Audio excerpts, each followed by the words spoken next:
করে আমি 3 ওয়াক্ত নামাজ বাসায় পড়ি স্যার, কারণ ও আমার সাথে নামাজ পড়তে পছন্দ করে। 2 ওয়াক্ত নামাজ আমি ওকে নিয়ে স্যার আমার বাসায় পড়ি স্যার।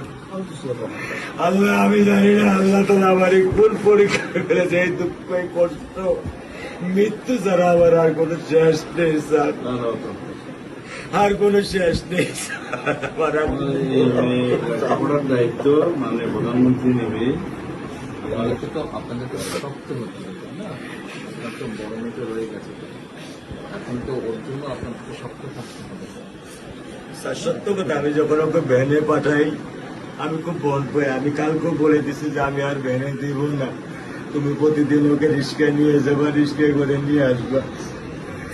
আমি ক্লান্ত স্যার, 10 বছর বয়স থেকে স্যার অবহেলা পেতে পেতে পেতে পেতে স্যার আমি আর নিতে পারতেছি না স্যার।